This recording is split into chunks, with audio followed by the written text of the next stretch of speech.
नमस्कार। आज की ये वीडियो बहुत बहुत बहुत ही महत्वपूर्ण होने वाली है। आज हम हिंदी के प्रैक्टिस सेट को देखेंगे। यह प्रैक्टिस सेट परीक्षा के पूरे पैटर्न पर आधारित है। आपने अगर यह प्रैक्टिस सेट हल कर लिया तो आप 100% परीक्षा में ज़रूर सफल होंगे।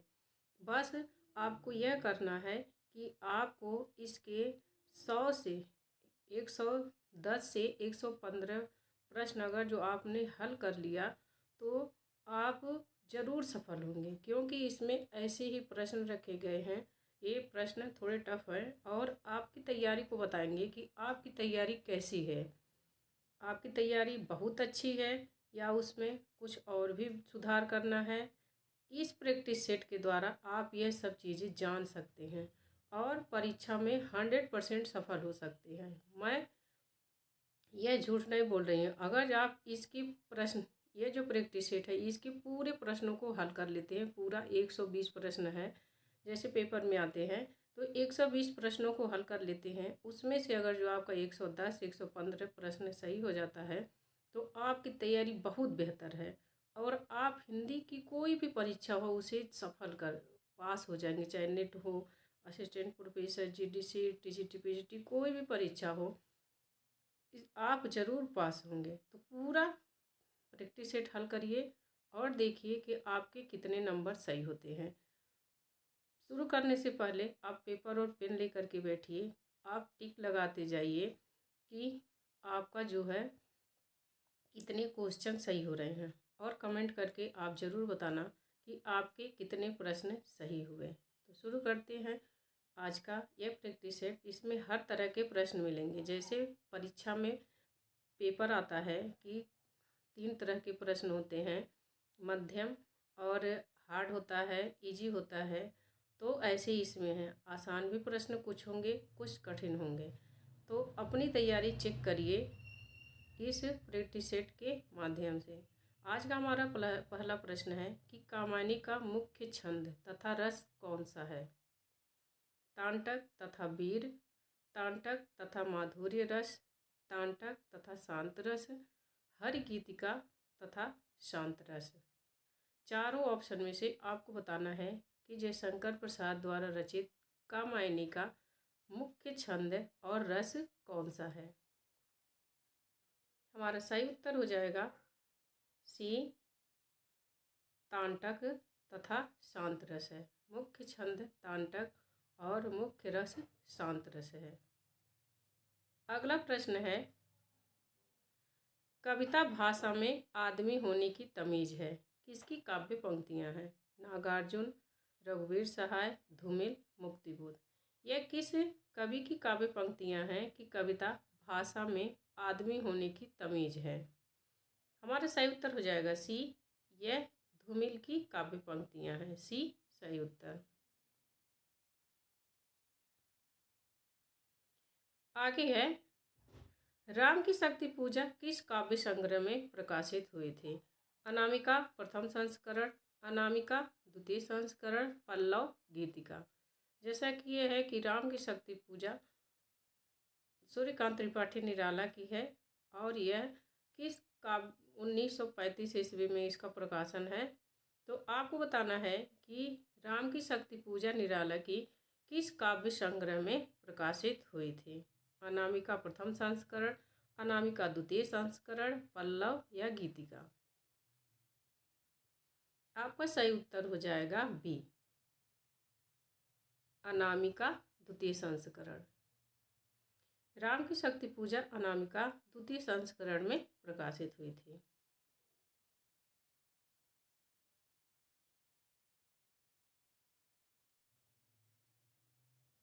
हमारा अगला प्रश्न है कि कामायनी को छायावाद का उपनिषद किसने कहा है? जयशंकर प्रसाद, शांति प्रिय द्विवेदी, नामवर सिंह, रामविलास शर्मा।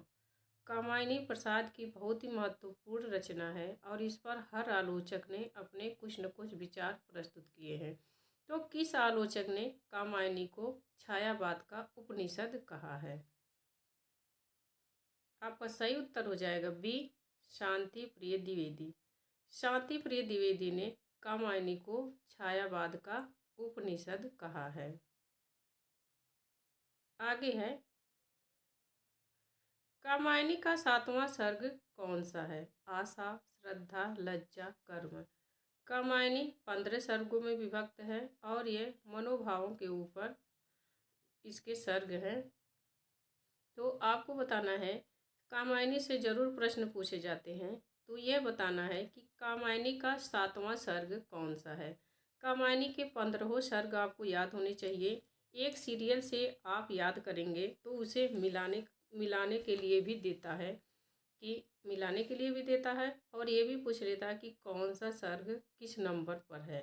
तो कामायनी का 7वां सर्ग कौन सा है? आशा, श्रद्धा, लज्जा, कर्म। आपका सही उत्तर हो जाएगा डी, कर्म। कामायनी का 7वां सर्ग कर्म है और पहला सर्ग चिंता है और जो अंतिम सर्ग है वो क्या है? आनंद है। तो चिंता,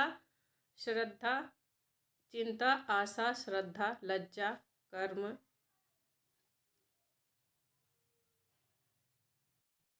इसके 15 सर्ग हैं। तो 15 सर्ग आपको याद होने चाहिए।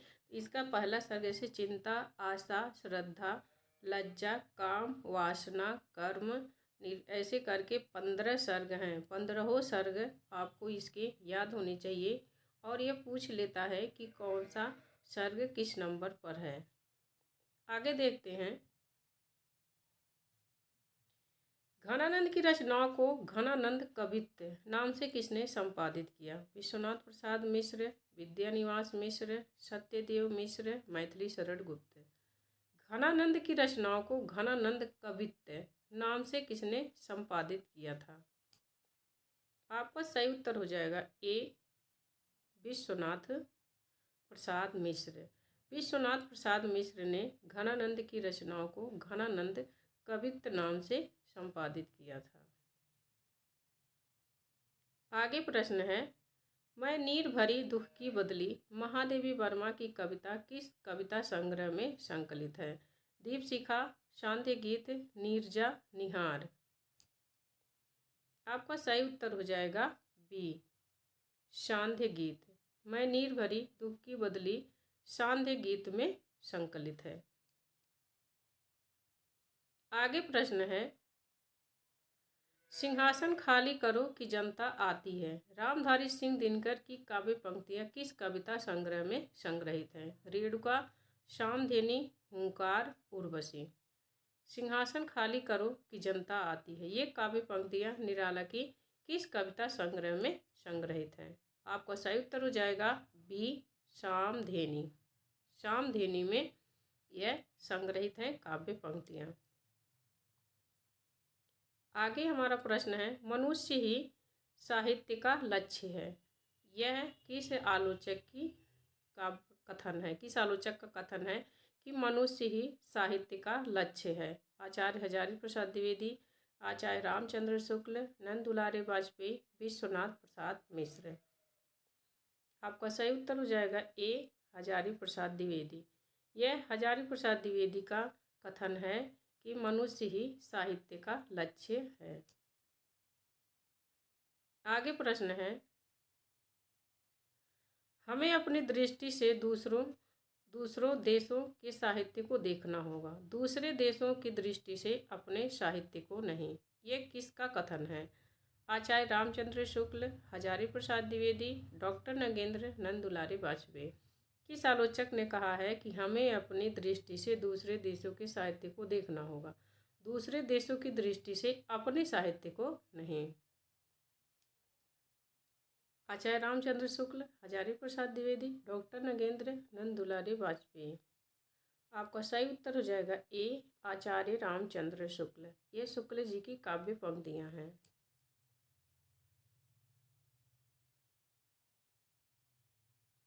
आगे है, चरम व्यक्तिवाद ही प्रयोगवाद का केंद्र बिंदु है, यह किसका कथन है? चरम व्यक्तिवाद ही प्रयोगवाद का केंद्र बिंदु है, यह किसका कथन है? डॉक्टर नामवर सिंह, आचार्य रामचंद्र शुक्ल, आचार्य हजारी प्रसाद द्विवेदी, विद्यानिवास मिश्र। सही उत्तर हो जाएगा ए, डॉक्टर नामवर सिंह। किसका कथन है?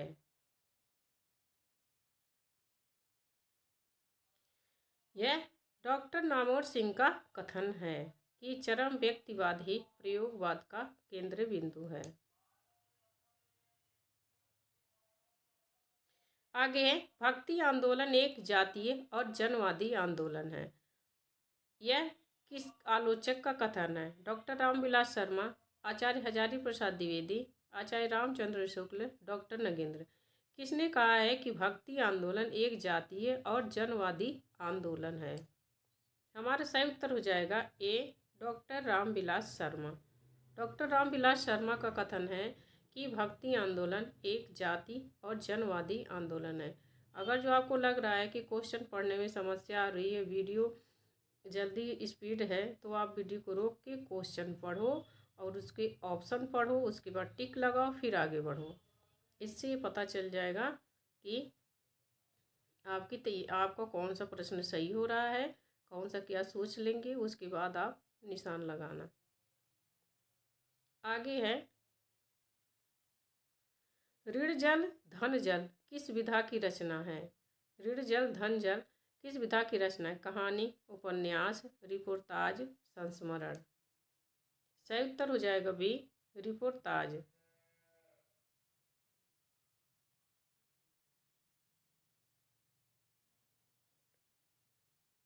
ऋण जल धन जल यह रिपोर्टाज है। आगे है, ऋण जल धन जल किसकी रचना है? चंद्रधर शर्मा गुलेरी, फणीश्वर नाथ रेणु, यशपाल, निर्मल वर्मा। सही उत्तर हो जाएगा बी, फणीश्वर नाथ रेणु। ऋण जल धन जल फणीश्वर नाथ रेणु की रचना है। आगे प्रश्न है, बंगाल एशियाटिक सोसाइटी की स्थापना किसने की? Lord William Bentinck, Sir William Jones, Lord Curzon, Lord Lytton. Bengal Asiatic Society की स्थापना किसने की? सही उत्तर हो जाएगा आपका बी, सर विलियम जोन्स। आगे है, याद हो कि ना याद हो संस्मरण किसका है? विष्णुकांत शास्त्री, काशीनाथ सिंह, पांडे बेचन शर्मा उग्र, निर्मल वर्मा। याद हो कि ना याद हो संस्मरण किसका है? सही उत्तर हो जाएगा बी, काशीनाथ सिंह। यह संस्मरण काशीनाथ सिंह का है कि याद हो कि ना याद हो। आगे प्रश्न है, चंपिया किस कहानी की पात्र है? रसप्रिया, लाल पान की बेगम, शमबदिया, पंचलाइट। सही उत्तर हो जाएगा बी, लाल पान की बेगम। सम चंपिया लाल पान की बेगम की पात्र है। आगे है ध्वनि का उच्चारण स्थान कौन सा है? कंठ, तालव्य, मूर्धन्य, दंत। आपका सही उत्तर हो जाएगा ए, कंठ ध्वनि। मैंने इस पर सूत्र डाल रखे हैं शॉर्ट वीडियो के, कि अगर जो आप उस सूत्र को याद कर लेंगे तो आपके जो ध्वनियों के उच्चारण संबंधी प्रश्न है वह कभी गलत नहीं होंगे, क्योंकि वो सूत्र को अगर याद कर लेंगे, जैसे कौन सी ध्वनियाँ कंठ में आएंगी, अकस अकु विसर्जनीय नाम कंठ है, ऐसे सूत्र हैं। अकु विसर्जनीय नाम कंठ है, तो कंठ में अ आएगी, अ ध्वनि आ जाएगी, क आएगी, है आएगी और विसर्ग आएगा। तो ऐसे ही आप सूत्र याद कर लेंगे तो उस सूत्र के द्वारा आप कौन सी ध्वनियों का उच्चारण स्थान क्या है आपको याद हो जाएगा। आगे प्रश्न है, संविधान के किस अनुच्छेद में हिंदी भाषा के विकास के लिए निर्देश दिए गए हैं? अनुच्छेद 343, अनुच्छेद 345, अनुच्छेद 346, अनुच्छेद 351। इस पर भी मैंने वीडियो बना दिए हैं। अनुच्छेद और विभिन्न आयोगों की स्थापना, तो वह देख लेंगे, एक प्रश्न परीक्षा में जरूर आता है, तो आपका वहाँ से क्लियर हो जाएगा। सही उत्तर हो जाएगा डी, अनुच्छेद 351 में हिंदी भाषा के प्रचार प्रसार और विकास पर के निर्देश दिए गए हैं।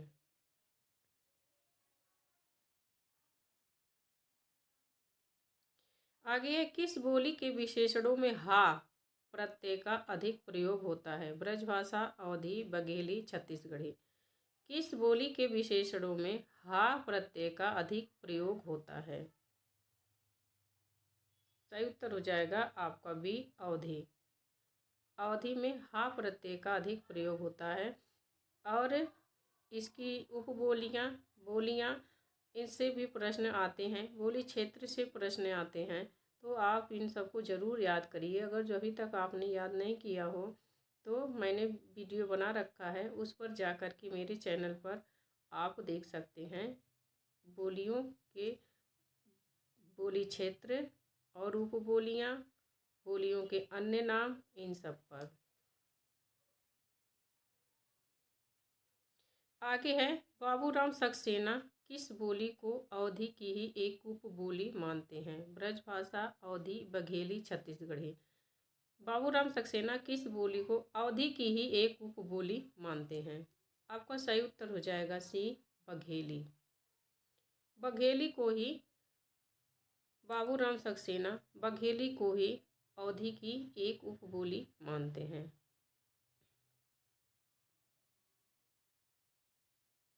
गहोरा किस बोली की उपबोली है? यहाँ उप हो जाएगा। गहोरा किस बोली की उपबोली है? ब्रजभाषा, अवधी, बघेली, छत्तीसगढ़ी।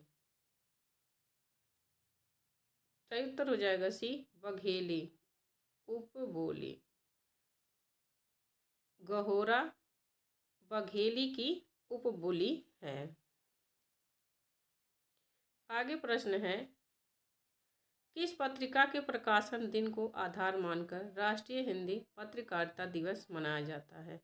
कविवचन सुधा, हिंदी प्रदीप, उदंत मार्तंड, कादम्बिनी।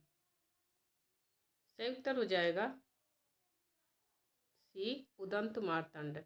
यह हिंदी का पहला समाचार पत्र है। तो इसके स्थापना दिवस को आधार मानकर 30 मई को हिंदी पत्रकारिता दिवस मनाया जाता है। आगे प्रश्न है, भारतेंदु पत्रिका के संपादक कौन हैं? पंडित राधाचरण गोस्वामी, बद्री नारायण चौधरी प्रेमघन, दुर्गा प्रसाद मिश्र, श्रीनिवास दास। सही उत्तर हो जाएगा ए, पंडित राधाचरण गोस्वामी। भारतेंदु पत्रिका के संपादक राधाचरण गोस्वामी हैं। आगे प्रश्न है, किस पत्रिका का प्रकाशन इंडियन प्रेस इलाहाबाद प्रयागराज से तथा संपादन कार्य काशी वाराणसी में होता था? कविवचन सुधा, सरस्वती, ब्राह्मण, हिंदी प्रदीप। सही उत्तर हो जाएगा आपका भी, सरस्वती। बी सही उत्तर हो जाएगा सरस्वती। सरस्वती पत्रिका का प्रकाशन इंडियन प्रेस इलाहाबाद से होता था तथा संपादन कार्य काशी वाराणसी से होता था। आगे मिश्र बंधुओं ने किसे हिंदी का प्रथम गद्य लेखक माना है? सरहप्पा, गोरखनाथ, कड़हप्पा, कबीर। सही उत्तर हो जाएगा गोरखनाथ, बी। मिश्र बंधुओं ने गोरखनाथ को हिंदी का प्रथम गद्य लेखक माना है। आगे है, गोरखनाथ की रचनाओं को गोरखवाणी नाम से किसने संपादित किया? श्याम सुंदर दास, हजारी प्रसाद द्विवेदी, पीताम्बर दत्त बड़थवाल, राहुल सांस्कृत्यायन। सही उत्तर हो जाएगा आपका सी, पीताम्बर दत्त बड़थवाल। पीताम्बर दत्त बड़थवाल ने गोरखनाथ की रचनाओं को गोरखवाणी नाम से संपादित किया। हर तरह के आपको प्रश्न मिलेंगे, आसान प्रश्न भी मिलेंगे और कठिन प्रश्न भी मिलेंगे। ऐसे ही सेम पेपर में भी प्रश्न आते हैं। तीन पेपर 3 हिस्सों में बटा होता है। आगे है, मुक्ति का यह क्षण जिसमें मनुष्य अपना साक्षी हो जाता है, निर्मल के अनेक कहानियों का आलोक केंद्र है। निर्मल वर्मा के बारे में यह कथन किस आलोचक का है कि मुक्ति का यह क्षण जिसमें मनुष्य अपना साक्षी हो जाता है, निर्मल के अनेक कहानियों का आलोक केंद्र है? किस आलोचक का है निर्मल वर्मा के बारे में कथन? रामचंद्र तिवारी, नामवर सिंह, मधुरेश, रामविलास शर्मा। सही उत्तर हो जाएगा आपका भी नामवर सिंह। यह नामवर सिंह का कथन है कि मुक्ति का यह क्षण जिसमें मनुष्य अपना साक्षी हो जाता है, निर्मल वर्मा की अनेक कहानियों का आलोक केंद्र है। सही उत्तर हो जाएगा भी नामवर सिंह। आगे प्रश्न है, धर्मवीर भारती आधुनिकता बोध के सूत्रों से बौद्धिक स्तर पर बखूबी परिचित है, किंतु संवेदना के स्तर पर रोमानी संस्कारों से मुक्त नहीं हो सके। धर्मवीर भारती के बारे में यह कथन किस आलोचक का है? ऐसे ही प्रश्न आते हैं। रचनाएं अगर जो आपने याद कर लिया अधिक मात्रा में, रचनाएं, उसका सन और उसकी विधा, बस ये चीज़ याद कर लिए तो आपका परीक्षा क्लियर हो जाएगा। उसके बारे में, उसके बाद व्याकरण के कुछ व्याकरण में कौन से आता है? हिंदी की बोलियां, संविधान, ये सब याद करें। उसके ध्वनियों से संबंधित रस, छंद, अलंकार तो सबका संधि तैयार ही रहता है व्याकरण में, क्योंकि शुरू से ही हम हिंदी पढ़ रहे हैं। तो रचनाएं अधिक मात्रा में याद करिए और यही सब कथन आलोचकों के रचनाओं के बारे में और जो कवियों लेखकों के बारे में यही सब पूछता है और साहित्य के बारे में पूछता है। भारतीय काव्य शास्त्र, पाश्चात्य काव्य शास्त्र, ये सब चीज़ें अगर जो आपकी तैयार हैं तो आप जरूर परीक्षा में सफल होंगे। तो यह धर्मवीर भारती के बारे में किसका कथन है? सही उत्तर हो जाएगा आपका ए, रामचंद्र तिवारी। ये रामचंद्र तिवारी का कथन है कि धर्मवीर भारती आधुनिकता बोध के सूत्रों से बौद्धिक स्तर पर बखूबी परिचित थे, लेकिन संवेदना के स्तर पर रोमानी संस्कारों से मुक्त नहीं हो सके। रामचंद्र तिवारी का कथन है। आगे प्रश्न है, शेखर जोशी की पहली कहानी कौन है? कोसी का घटवार, दाज्यू, मेरा पहाड़, बच्चे का सपना। सही उत्तर हो जाएगा आपका बी, दाज्यू। शेखर जोशी की पहली कहानी दाज्यू है। आगे है, कोसी का घटवार किस पत्रिका में प्रकाशित हुई? ये भी शेखर जोशी की ही रचना है, कोसी का घटवार। तो किस पत्रिका में प्रकाशित हुई थी? सरस्वती, सारिका, कल्पना, ब्राह्मण। सही उत्तर हो जाएगा आपका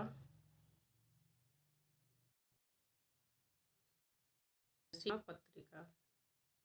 कोसी का घटवार शेखर जोशी की कहानी है और यह कल्पना पत्रिका में प्रकाशित हुई थी। आगे प्रश्न है, कृष्ण बलदेव वैद्य को किस आलोचक ने जटिल मनोवैज्ञानिक यथार्थ और महानगरीय जीवन बोध का कहानीकार माना है? कृष्ण बलदेव वैद्य को किस आलोचक ने जटिल मनोवैज्ञानिक यथार्थ और महानगरीय जीवन बोध का कहानीकार माना है? रामचंद्र तिवारी, नामवर सिंह, मधुरेश, रामविलास शर्मा। आपका सही उत्तर हो जाएगा ए, रामचंद्र तिवारी।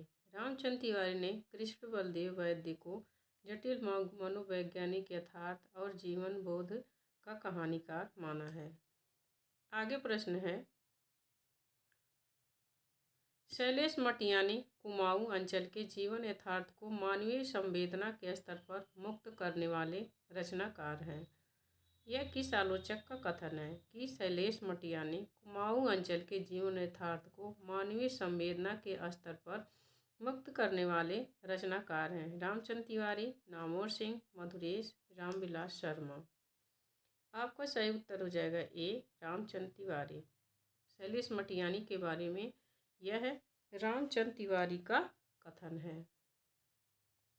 आगे प्रश्न है, अमरकांत की भाषा प्रेमचंद की परंपरा का अधिकतम विकास है, वही सादगी और वही यहाँ सादगी रहेगा। अमरकांत की भाषा प्रेमचंद की परंपरा का अधिकतम विकास है, वही सादगी और वही सफाई, पढ़ने पर गाड़ी की शक्ति में विश्वास जमता है। किस आलोचक का कथन है?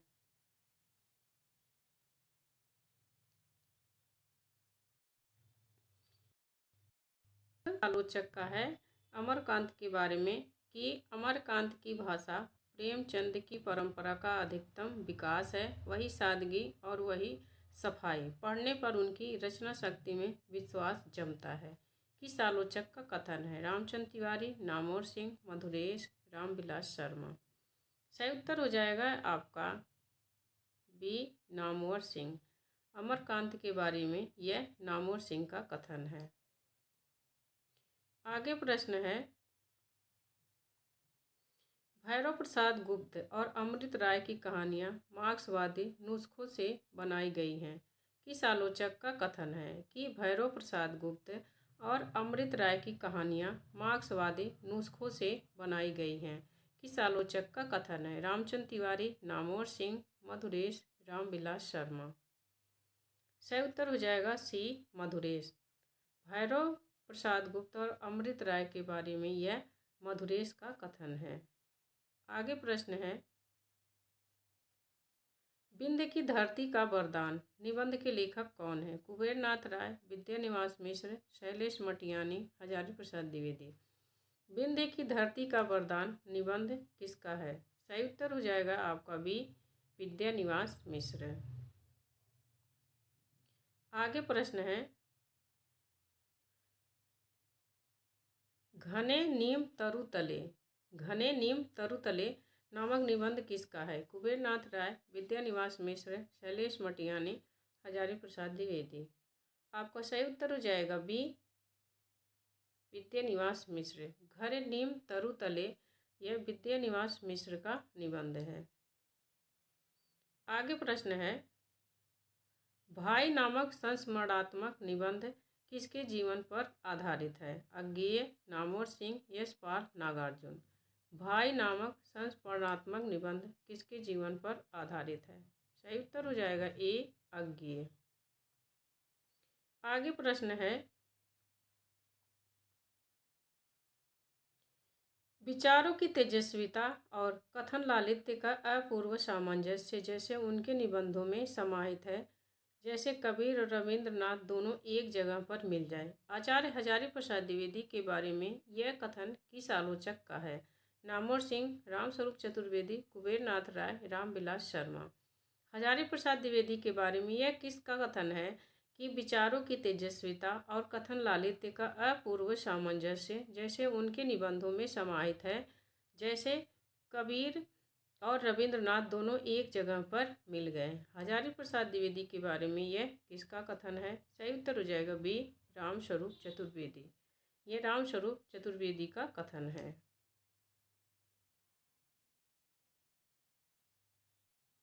आगे प्रश्न है, अपने किस निबंध को रामविलास शर्मा ने सबसे अच्छा निबंध माना है? विराम चिन्ह, प्रगति और परंपरा, साहित्य और संस्कृति, भाषा साहित्य और संस्कृति। सही उत्तर हो जाएगा आपका ए, विराम चिन्ह। विराम चिन्ह को रामविलास शर्मा ने अपना सबसे अच्छा निबंध माना है। आगे प्रश्न है, धनवा पियर भैले मनवा पियर भैले किसका निबंध है? धनवा पियर भैले मनवा पियर भैले किसका निबंध है? कुबेरनाथ राय, विद्यानिवास मिश्र, शैलेश मटियानी, हजारी प्रसाद द्विवेदी। सही उत्तर हो जाएगा बी, विद्यानिवास मिश्र। धनवा पियर भैले मनवा, यहाँ मनवा रहेगा, मनवा पियर भैले विद्यानिवास मिश्र का निबंध है। आगे है, कजरी वन में राजहंस किसका निबंध है? कुबेरनाथ राय, विद्यानिवास मिश्र, शैलेश मटियानी, हजारी प्रसाद द्विवेदी। आपका सही उत्तर हो जाएगा ए, कुबेरनाथ राय।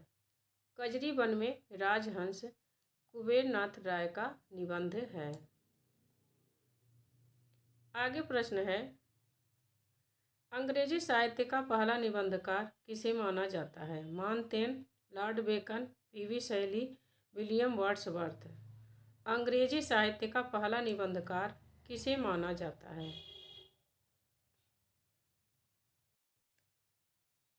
सही उत्तर हो जाएगा लॉर्ड बेकन। अंग्रेजी साहित्य का पहला निबंधकार किसे माना जाता है? लॉर्ड बेकन को। फ्रेंच भाषा का पहला निबंधकार मानतेन को माना जाता है, लेकिन अंग्रेजी का पहला निबंधकार लॉर्ड बेकन को माना जाता है। आगे प्रश्न है, हिंदी के प्रारंभिक निबंधों को किस आलोचक ने गद्य प्रबंध कहा है? महावीर प्रसाद द्विवेदी, हजारी प्रसाद द्विवेदी, रामचंद्र शुक्ल, श्याम सुंदर दास। सही उत्तर हो जाएगा ए, रामचंद्र शुक्ल। हिंदी के प्रारंभिक निबंधों को रामचंद्र शुक्ल ने गद्य प्रबंध कहा है। हिंदी निबंध का जनक किसे कहा जाता है? प्रताप नारायण मिश्र, बालकृष्ण भट्ट, महावीर प्रसाद द्विवेदी, रामचंद्र शुक्ल। सही उत्तर हो जाएगा आपका बी, बालकृष्ण भट्ट। हिंदी निबंध का जनक बालकृष्ण भट्ट को माना जाता है।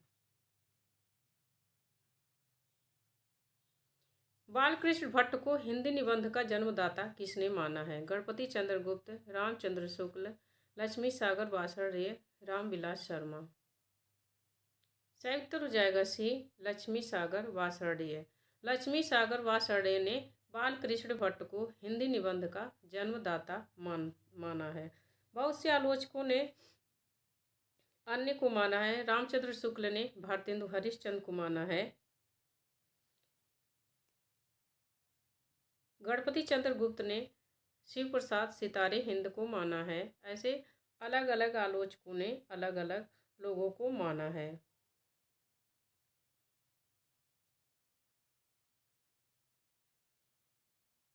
आगे है,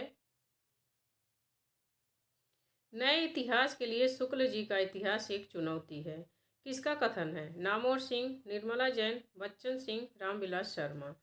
नए इतिहास के लिए शुक्ल जी का इतिहास एक चुनौती है, यह किसका कथन है? सही उत्तर हो जाएगा आपका सी, बच्चन सिंह।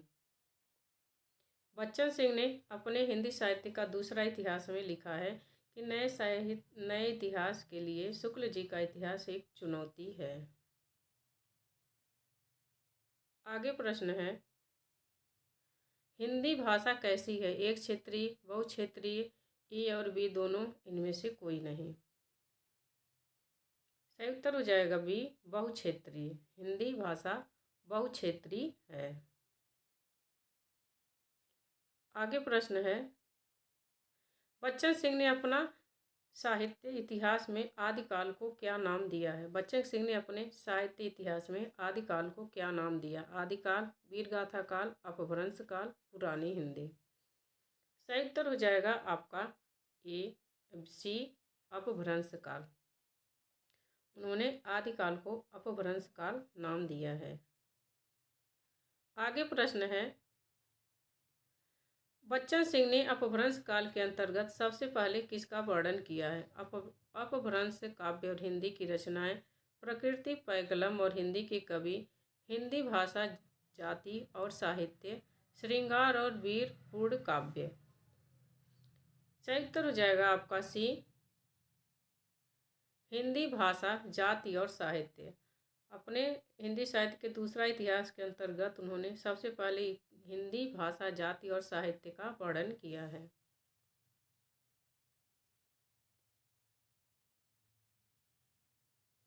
आगे है, बच्चन सिंह ने अपने हिंदी साहित्य का दूसरा इतिहास में बिहारी को किस वर्ग में रखा है? बद्ध रीति काव्य, मुक्त रीति काव्य, रीति सिद्ध काव्य, रीतितर काव्य। सही उत्तर हो जाएगा आपका बी, मुक्त रीति काव्य। बच्चन सिंह ने अपने हिंदी साहित्य के दूसरा इतिहास में बिहारी को मुक्त रीति काव्य के अंतर्गत रखा है। आगे है, बच्चन सिंह ने मुक्त रीति काव्य को कितने भागों में विभाजित किया है? मुक्त रीति काव्य को कितने भागों में विभाजित किया? 2, 3, 4, 5। सही उत्तर हो जाएगा ए, 2। मुक्त रीति काव्य को 2 भागों में विभाजित किया है, अभिजात वर्ग और स्वच्छंद काव्य धारा। आगे है, हिंदी भाषा भाषी क्षेत्र में इतने व्यापक स्तर पर राष्ट्रीय सांस्कृतिक चेतना जगाने का जो काम अकेले भारत भारती ने किया, उतना अन्य पुस्तकों ने मिलकर भी नहीं किया। यह कथन किस आलोचक का है? नंदुलारे वाजपेयी, आचार्य रामचंद्र शुक्ल, डॉक्टर बच्चन सिंह, हजारी प्रसाद द्विवेदी। भारत भारती के बारे में यह किस आलोचक का कथन है कि अकेले भारत भारती ने हिंदी भाषा को के प्रसार के लिए जितना काम किया उतना अन्य पुस्तकों ने मिलकर भी नहीं किया। आपका सही उत्तर हो जाएगा सी, डॉक्टर बच्चन सिंह। डॉक्टर बच्चन सिंह का यह कथन है। आगे है, केशव की काव्य कला किसकी आलोचनात्मक कृति है? भुवनेश्वर प्रसाद मिश्र, कृष्ण शंकर शुक्ल, राम कृष्ण शुक्ल, राम कुमार वर्मा।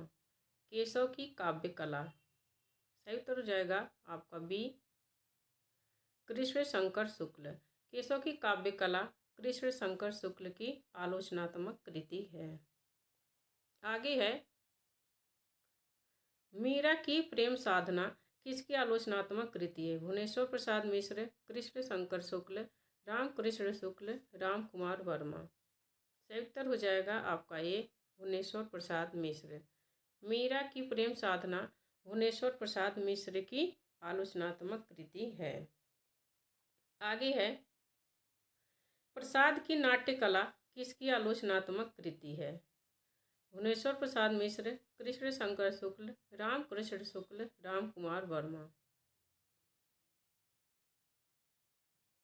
प्रसाद की नाट्य कला किसकी आलोचनात्मक कृति है? सही उत्तर हो जाएगा सी, राम कृष्ण शुक्ल।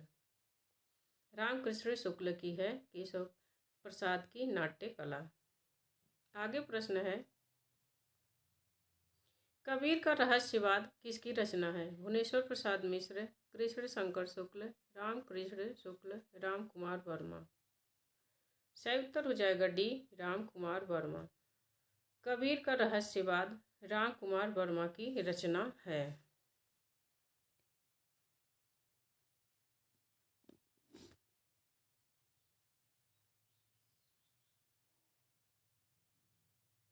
आगे है, साहित्य के किस ग्रंथ में देव बड़े या बिहारी विवाद की शुरुआत हुई? हिंदी साहित्य का इतिहास, हिंदी नवरत्न, शिव सिंह सरोज, हिंदी साहित्य का दूसरा इतिहास। सही उत्तर हो जाएगा बी, हिंदी नवरत्न। मिश्र बंधुओं के निबंध हिंदी नवरत्न में देव बड़े या बिहारी का विवाद शुरू हुआ।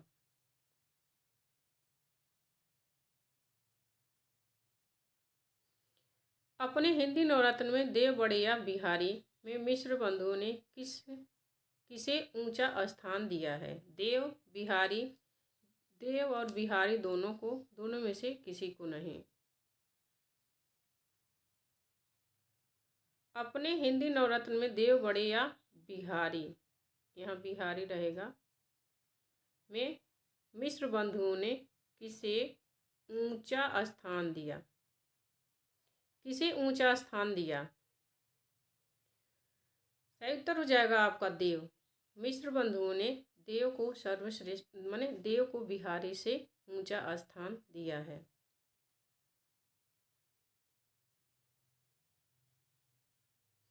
आचार्य नंद दुलारी वाजपेयी ने अपनी किस रचना में आलोचना संबंधी दृष्टिकोण प्रस्तुत किया है? जयशंकर प्रसाद, आधुनिक साहित्य, हिंदी साहित्य 20वीं शताब्दी, नया साहित्य, नए प्रश्न। सही उत्तर हो जाएगा सी, हिंदी साहित्य 20वीं शताब्दी। आचार्य नंद दुलारी वाजपेयी ने हिंदी साहित्य 20वीं शताब्दी अपने निबंध में अपने आलोचना संबंधी दृष्टिकोण को प्रस्तुत किया है। साहित्य का आधुनिक युग किसकी आलोचनात्मक कृति है? नामवर सिंह, कृष्ण शंकर शुक्ल, नंद दुलारी वाजपेयी, राम कुमार वर्मा। साहित्य का आधुनिक युग किसकी आलोचनात्मक कृति है? सही उत्तर हो जाएगा सी, नंद दुलारी वाजपेयी। आगे प्रश्न है, कविता अपने उच्चतम स्तर पर पहुंचकर अलंकार विहीन हो जाती है। उसे उस समय उसके प्रभाव में अलंकार ध्वनि वक्रोक्ति में जाने कहाँ बह जाते हैं और सारे संप्रदाय न जाने कैसे मटियामेट हो जाते हैं। यह कथन किस आलोचक का है? नामवर सिंह, कृष्ण शंकर शुक्ल, नंद दुलारी वाजपेयी, राम कुमार वर्मा। आपका सही उत्तर हो जाएगा सी, नंद दुलारी वाजपेयी। नंद दुलारी वाजपेयी का कथन है कि कविता अपने उच्चतम स्तर पर पहुंचकर अलंकार विहीन हो जाती है और उसके प्रभाव से सारे संप्रदाय अलंकार, यहाँ कॉमा रहेगा, अलंकार ध्वनि, वक्रोक्ति, न जाने, यहाँ न रहेगा, न जाने कहाँ बह जाते हैं सारे संप्रदाय, न जाने कैसे मटिया मेट हो जाते हैं। यह नंद दुलारी वाजपेयी का कथन है। आगे है, काव्य के तीनों तत्व भाव, कल्पना और बुद्धि में डॉक्टर नगेंद्र ने किसको महत्वपूर्ण माना है? भाव, कल्पना, बुद्धि, उपर्युक्त सभी। आपका सही उत्तर हो जाएगा ए, भाव। डॉक्टर नगेंद्र ने भाव को महत्वपूर्ण माना है। आगे प्रश्न है, रामविलास शर्मा की पहली आलोचनात्मक कृति कौन सी है? प्रेमचंद और उनका युग, प्रेमचंद, निराला की साहित्य साधना, प्रगति और परंपरा। सही उत्तर हो जाएगा बी, प्रेमचंद। रामविलास शर्मा की पहली आलोचनात्मक कृति कौन सी है? प्रेमचंद। आगे है, सच है विपत्ति जब आती है कायर को ही दहलाती है, सूरमा नहीं विचलित होते, क्षण एक नहीं धीरज खोते। ये काव्य पंक्तियां किस रचना से है? उर्वशी, रेणुका, हुंकार, रश्मिरथी। सही उत्तर हो जाएगा डी, रश्मिरथी। ये काव्य पंक्तियां रश्मिरथी की हैं।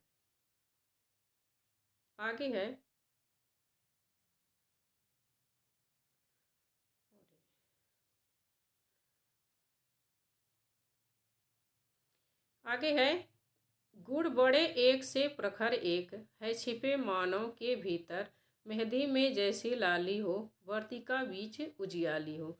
ये काव्य पंक्तियां किस कवि की हैं? नागार्जुन, रघुवीर सहाय, दिनकर, मुक्तिबोध। सही उत्तर हो जाएगा सी, ये दिनकर की काव्य पंक्तियां हैं। उनकी रचना रश्मिरथी की गुण बड़े प्रखर हैं एक से एक है मानवों के भीतर छिपे।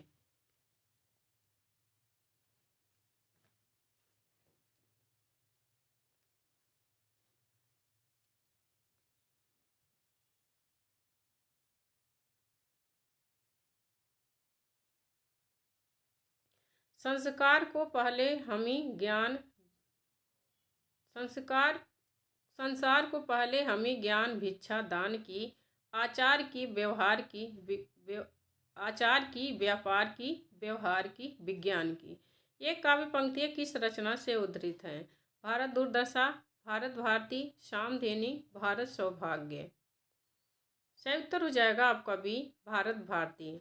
संसार को पहले हमें ज्ञान भिक्षा दान की, आचार की, व्यापार की, व्यवहार की, विज्ञान की। ये काव्य पंक्तियां भारत भारती रचना से हैं। आगे है, जिस लेखनी ने है लिखा उत्कर्ष भारतवर्ष का, लिखने चली अब वह हाल उसके अतीत अपकर्ष का।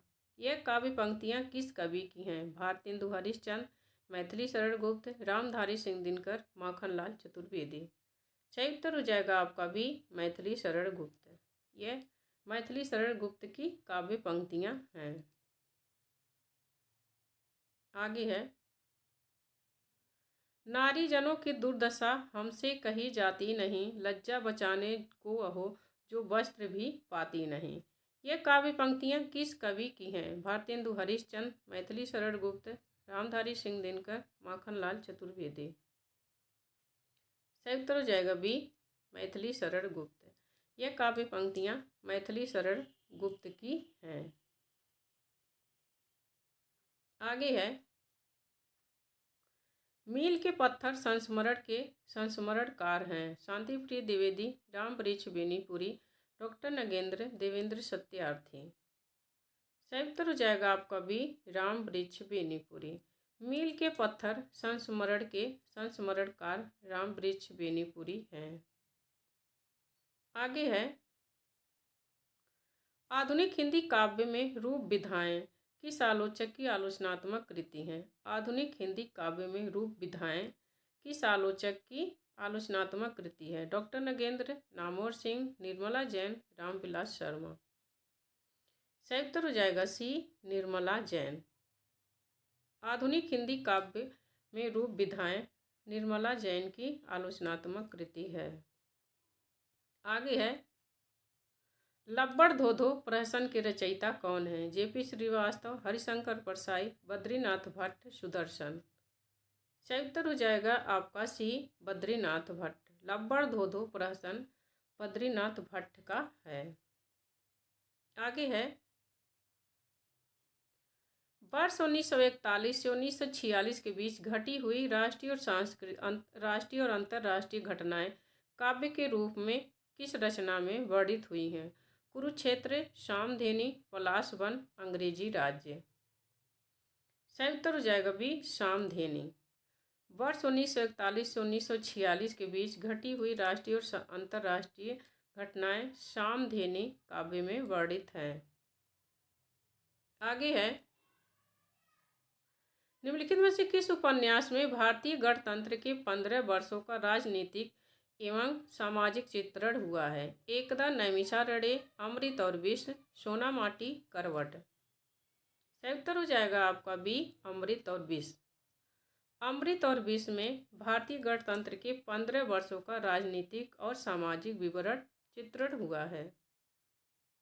आगे प्रश्न है, संविधान के किस अनुच्छेद में उच्चतम न्यायालय और उच्च न्यायालयों में और अधिनियमों, विधेयकों आदि के लिए प्रयोग की जाने वाली भाषा वर्णित है? अनुच्छेद 346, अनुच्छेद 347, अनुच्छेद 348, अनुच्छेद 349। सही उत्तर हो जाएगा सी, अनुच्छेद 348। आगे प्रश्न है, क्या खोया क्या पाया रचना किस विधा से संबंधित है? यात्रा वृत्तांत, निबंध, डायरी, उपन्यास, कहानी। सही उत्तर हो जाएगा आपका सी, डायरी। क्या खोया क्या पाया रचना डायरी विधा की है। आगे है, दिल्ली मेरा परदेश किसकी रचना है? रघुवीर सहाय, श्री रामेश्वर टांटिया, राजेंद्र अवस्थी, जगदीश गुप्त। सही उत्तर हो जाएगा ए, रघुवीर सहाय। दिल्ली मेरा परदेश रघुवीर सहाय की रचना है। आगे है, युद्ध यात्रा नामक रिपोर्टाज किसका है? शमशेर बहादुर सिंह, प्रकाश चंद्र गुप्त, धर्मवीर भारती, शिवदान सिंह चौहान। सही उत्तर हो जाएगा सी, धर्मवीर भारती। युद्ध यात्रा नामक रिपोर्टाज धर्मवीर भारती का है। आगे है, तत्पुरुष किसकी रचना है? दुष्यंत कुमार, वीरेंद्र कुमार जैन, कुंवर नारायण, अशोक वाजपेयी। सही उत्तर हो जाएगा डी, अशोक वाजपेयी। तत्पुरुष अशोक वाजपेयी की रचना है। आगे है, काव्यगत 10 गुण प्राण माने जाते हैं? गौड़ मार्ग के, वैदर्भ मार्ग के, रीति मार्ग के, वक्रोक्ति मार्ग के।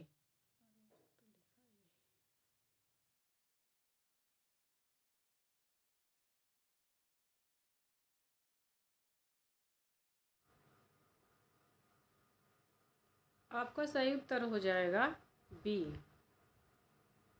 वैदर्भ मार्ग के। काव्यगत 10 गुण प्राण माने जाते हैं वैदर्भी शैली के, वैदर्भ मार्ग के। आगे प्रश्न है, अवंतिका एवं मागधी रीति के उद्भावक आचार्य हैं? भोजराज, मम्मट, विश्वनाथ, जगन्नाथ। अवंतिका एवं मागधी रीति के उद्भावक आचार्य हैं। आपका सही उत्तर हो जाएगा भोजराज। आगे प्रश्न है, भय प्रगट कृपाला, दीन दयाला, कौशल्या हितकारी, हर्षित महतारी, मुनि मनहारी, अद्भुत रूप निहारी। उदाहरण है, उपनागरिका वृत्ति, कोमला वृत्ति, परुषा वृत्ति, वैदर्भी वृत्ति। सही उत्तर हो जाएगा आपको भी कोमला वृत्ति। यह कोमला वृत्ति का उदाहरण है।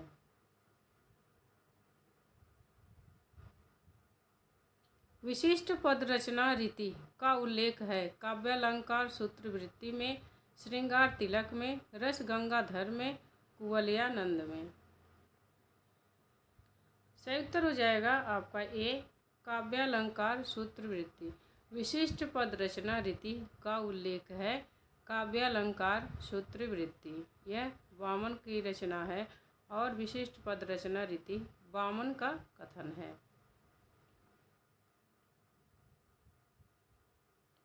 आगे प्रश्न है, लाटिया रीति के उद्भावक आचार्य हैं रुद्रट, कुंतक, राजशेखर, भोजराज। सही उत्तर हो जाएगा आपका ए रुद्रट। लाटिया रीति के उद्भावक आचार्य हैं रुद्रट। आगे है माधुर्य सौकुमार्योपपन्ना लक्षण है वैदर्भी रीति का, गौड़ी रीति का, लाटी रीति का, पांचाली रीति का। माधुर्य सौकुमार्योपपन्ना है, ये लक्षण किस रीति का है? सही उत्तर हो जाएगा डी पांचाली रीति। काव्य की रीतियाँ, भारतीय काव्य शास्त्र के अंतर्गत काव्य की रीतियाँ आप पढ़ेंगे तब ये सब चीज़ें आपको मिल जाएंगी। आगे है रीति को रस का उत्कर्षक तत्व मानने वाले आचार्य हैं महिम भट्ट, कुंतक, राजशेखर, आनंदवर्धन। रीति को रस का उत्कर्षक तत्व मानने वाले आचार्य हैं। आपका सही उत्तर हो जाएगा डी आनंदवर्धन।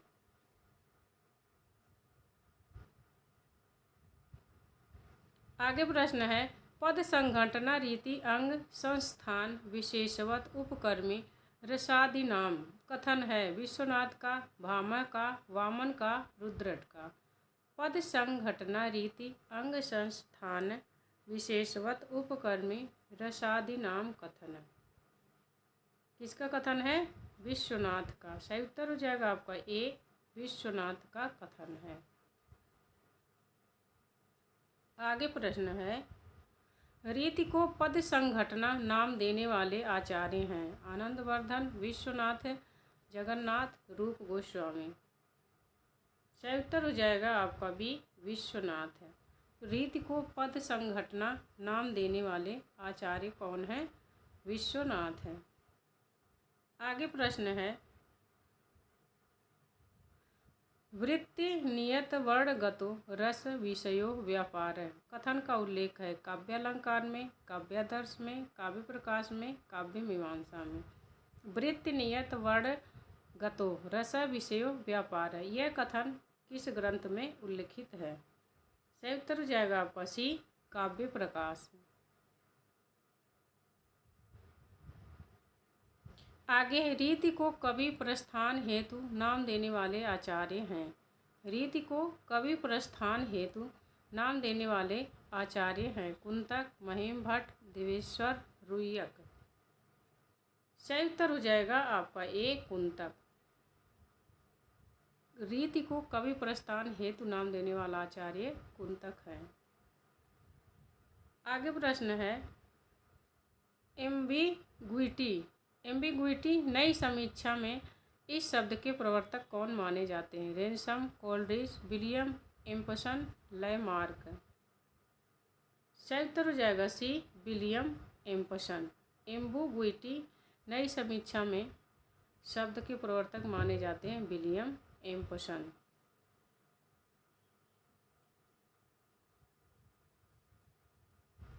आगे प्रश्न है क्रोचे के अभिव्यंजनावाद सिद्धांत को किस भारतीय आचार्य के काव्यशास्त्रीय सिद्धांत से जोड़ा जाता रहा है? भोज, क्षेमेंद्र, कुंतक, वामन।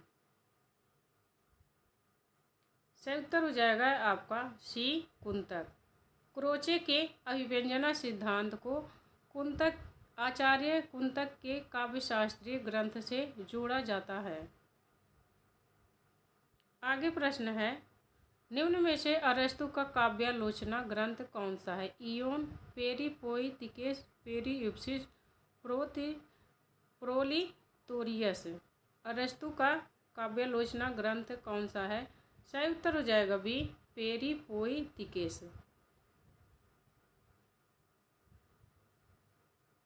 आगे है मार्क्सवादी आलोचक कौन नहीं है? Wordsworth, Ralph Fox, Caudwell, Plekhanov. मार्क्सवादी आलोचक नहीं है वर्ड्सवर्थ। ए ऑप्शन सही। आगे है साहित्य में आम आदमी की भाषा अथवा ग्रामीण भाषा के प्रयोग के पक्षधर कवि थे? इलियट, क्रोचे, वर्ड्सवर्थ, प्लेटो। सही उत्तर हो जाएगा सी, वर्ड्सवर्थ। साहित्य में आम आदमी की भाषा अथवा ग्रामीण भाषा के प्रयोग के पक्षधर कवि कौन थे? वर्ड्सवर्थ। आगे है द मीनिंग ऑफ मीनिंग के रचयिता कौन है? John Dryden, Wordsworth, Richards, Coleridge. The meaning of meaning के रचयिता कौन है? आइए, रिचर्ड्स।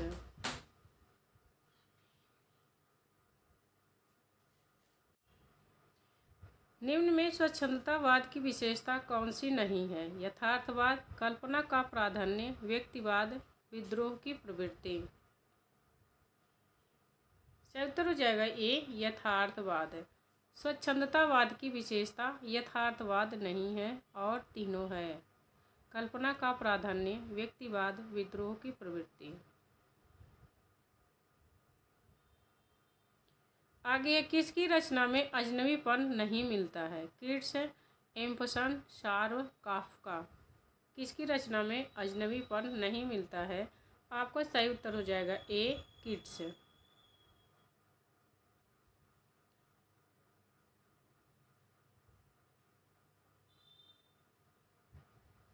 आगे है एस्थेटिक पुस्तक किसने लिखी है? वर्ड्सवर्थ, रिचर्ड्स, अरस्तु, क्रोचे। एस्थेटिक पुस्तक किसने लिखी? सही उत्तर हो जाएगा डी, क्रोचे।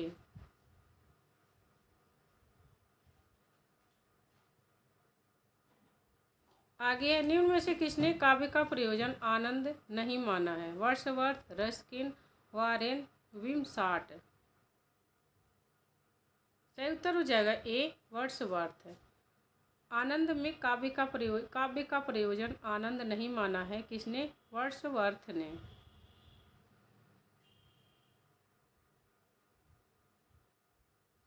अन्य भाषाएं एक क्षेत्रीय हैं जबकि हिंदी बहुक्षेत्रीय है। यह कथन किस आलोचक का है? रामचंद्र शुक्ल, नामवर सिंह, रामविलास शर्मा, बच्चन सिंह। सही उत्तर हो जाएगा आपका डी, बच्चन सिंह। यह बच्चन सिंह का कथन है कि अन्य भाषाएं एक क्षेत्रीय हैं जबकि हिंदी बहुक्षेत्रीय भाषा है। हिंदवी शब्द का पहला प्रयोग कहाँ मिलता है? अमीर खुसरो, अब्दुल रहमान, अबू सईद, नूर मोहम्मद। सही उत्तर हो जाएगा आपका सी, अबू सईद। हिंदवी शब्द का पहला प्रयोग अबू सईद की रचना में मिलता है। आगे प्रश्न है राजशेखर ने भूत भाषा का प्रयोग किस भाषा के लिए किया है? अवंती, दसपुर, अवंती और दसपुर दोनों, फारसी। सही उत्तर हो जाएगा सी, अवंती और दसपुर दोनों। राजशेखर ने भूत भाषा का प्रयोग अवंती और दसपुर दोनों लोक भाषा के लिए किया है।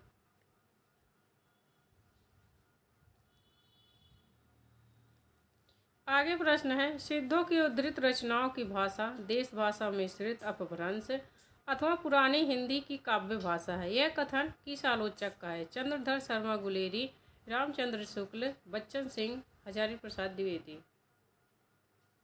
सही उत्तर हो जाएगा बी, यह शुक्ल जी का कथन है कि सिद्धों की उद्धृत रचनाओं की भाषा देश भाषा मिश्रित अर्थात पुरानी हिंदी है कि काव्य भाषा है।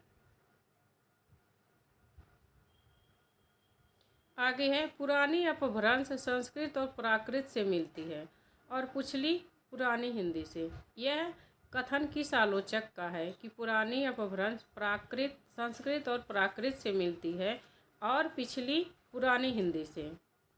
चंद्रधर शर्मा गुलेरी, रामचंद्र शुक्ल, बच्चन सिंह, हजारी प्रसाद द्विवेदी। आपका सही उत्तर हो जाएगा ए, चंद्रधर शर्मा गुलेरी। आगे है किस आलोचक ने अपभ्रंश को दो भागों में बांटा है? पुरानी अपभ्रंश और परवर्ती अपभ्रंश। चंद्रधर शर्मा गुलेरी, रामचंद्र शुक्ल, बच्चन सिंह, हजारी प्रसाद द्विवेदी। सही उत्तर हो जाएगा ए, चंद्रधर शर्मा गुलेरी। इन्होंने अपभ्रंश को दो भागों में बांटा है, पुरानी अपभ्रंश और परवर्ती अपभ्रंश। आगे प्रश्न है अपभ्रंश को अब कोई पुरानी हिंदी नहीं कहता। यह किस आलोचक का कथन है? चंद्रधर शर्मा गुलेरी, रामचंद्र शुक्ल, बच्चन सिंह, हजारी प्रसाद द्विवेदी। सही उत्तर हो जाएगा डी, हजारी प्रसाद द्विवेदी। यह हजारी प्रसाद द्विवेदी का कथन है कि अपभ्रंश को अब कोई पुरानी हिंदी नहीं कहता। आगे प्रश्न है, कुछ चर्या गीतों की भाषा को सुकुमार सेन ने अपने बांग्ला साहित्य के इतिहास में क्या कहते हैं? अपभ्रंश, प्राकृत, अवहट, पाली। सही उत्तर हो जाएगा आपका सी, अवहट। सुकुमार सेन अपने बांग्ला साहित्य में चर्या गीतों की भाषा को अवहट कहते हैं, कुछ चर्या गीतों की।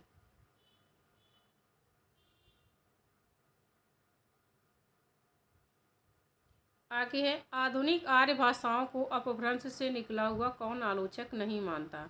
रामचंद्र शुक्ल, नामवर सिंह, रामविलास शर्मा, बच्चन सिंह। सही उत्तर हो जाएगा आपका सी, रामविलास शर्मा। आधुनिक आर्य भाषाओं को अपभ्रंश से निकला हुआ रामविलास शर्मा नहीं मानते हैं। आगे प्रश्न है, हिंदी साहित्य का इतिहास हिंदी जाति के विकास का इतिहास है, यह किस आलोचक का कथन है? रामचंद्र शुक्ल, नामवर सिंह, रामविलास शर्मा, बच्चन सिंह। सही उत्तर हो जाएगा डी, बच्चन सिंह। यह बच्चन सिंह का कथन है कि हिंदी साहित्य का इतिहास हिंदी जाति के विकास का इतिहास है।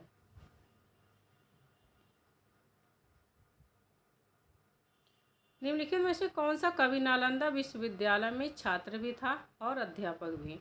शरहप्पा, कड़हप्पा, स्वयंभू, धनपाल। सही उत्तर हो जाएगा ए, शरहप्पा। शरहप्पा नालंदा विश्वविद्यालय के छात्र भी थे और अध्यापक भी।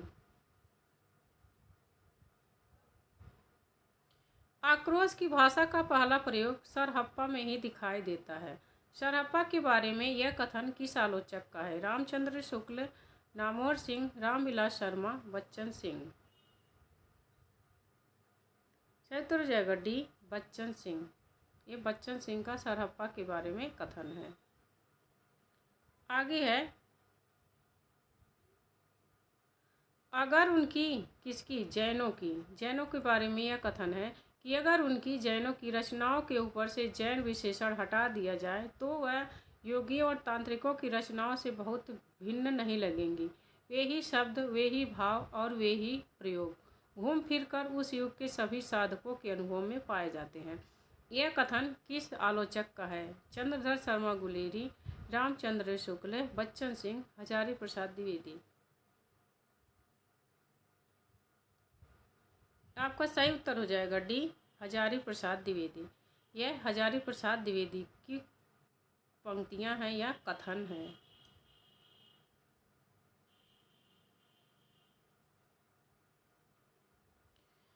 किस अनुभव को अयत्नज कहा जाता है? कायिक, वाचिक, आहार्य, सात्विक। सही उत्तर हो जाएगा आपका डी, सात्विक को अयत्नज कहा जाता है। यह बिना प्रयत्न के यह अनुभव शुरू होता है और आप कोशिश करेंगे तो वह रुक नहीं सकता। निम्नलिखित में से कौन वक्रोक्ति के भेद में सम्मिलित नहीं है? पद पूर्वार्ध वक्रता, वर्ण विन्यास वक्रता, वाक्य विन्यास वक्रता, वाक्य वक्रता। वक्रोक्ति के भेद में 6 भेद होते हैं, तो इनमें से चारों में से कौन सा वक्रोक्ति का भेद नहीं है? आपका सही उत्तर हो जाएगा सी, वाक्य विन्यास वक्रता। यह वक्रोक्ति का भेद नहीं है। इसका पद पूर्वार्ध वक्रता, वर्ण विन्यास वक्रता, वाक्य वक्रता, प्रबंध वक्रता और ऐसे 6 हैं, 6 वक्रता हैं वक्रोक्ति की।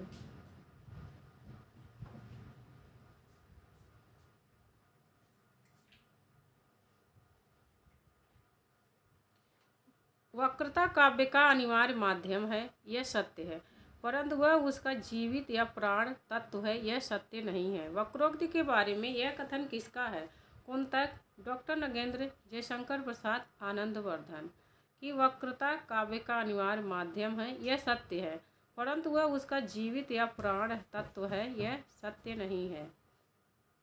सही उत्तर हो जाएगा आपका बी। डॉक्टर नगेंद्र का कथन है। यह है वक्रता के वक्रोक्ति के बारे में।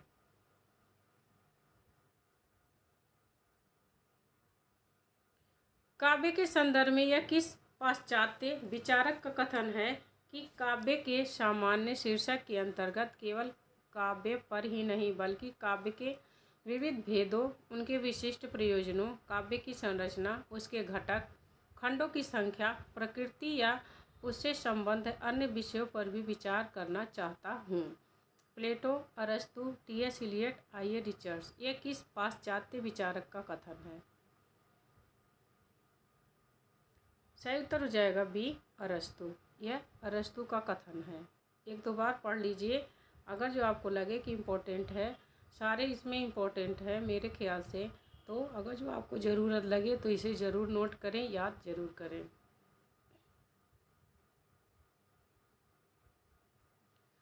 चित्रकार अथवा किसी अन्य कलाकार की तरह कवि यहाँ रहेगा। कवि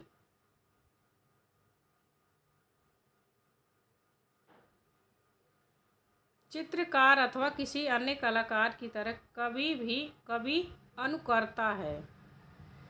यह अनुकर्ता शब्द है। कवि अनुकर्ता है। यह कथन किस पाश्चात्य विचारक का? प्लेटो, अरस्तु, टी.एस. Elliot, IA. रिचर्ड्स।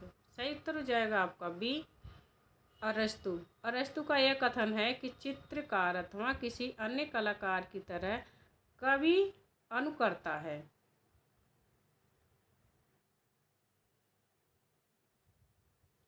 अरस्तु की किस रचना को दास प्रथा का घोषणा पत्र माना जाता है? पेरिपोएतियस, वसीयतनामा, पॉलिटिक्स, रिटोरिक।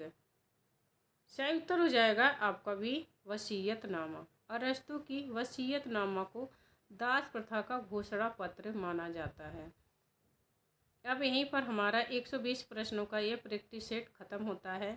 यह प्रैक्टिस सेट कैसा लगा कमेंट करके ज़रूर बताना, और कमेंट में आप ये भी बताना कि आपके इसमें से कितने प्रश्न सही हुए। अगर जो 120 में से आप 115, 110, 115 सही कर लेते हैं तो आपकी तैयारी समझ लो बहुत अच्छी है, और आप कोई भी परीक्षा बड़ी आसानी से पास कर सकते हैं, क्योंकि इसमें हर जगह से लिए गए हैं, सामग्री हर जगह से ली गई है। तो अगर जो आपने इसको हल कर लिया तो समझ लो आपकी तैयारी बहुत अच्छी है। तो कमेंट करके ज़रूर बताना वीडियो कैसी लगी। वीडियो अच्छी लगी हो तो आप हमारे चैनल हिंदी साहित्य अर्चना को सब्सक्राइब करिए, लाइक करिए और कमेंट करिए, दोस्तों को अपने शेयर करिए ताकि उनकी भी तैयारी बेहतर हो सके। मिलते हैं नेक्स्ट वीडियो में, तब तक के लिए नमस्कार।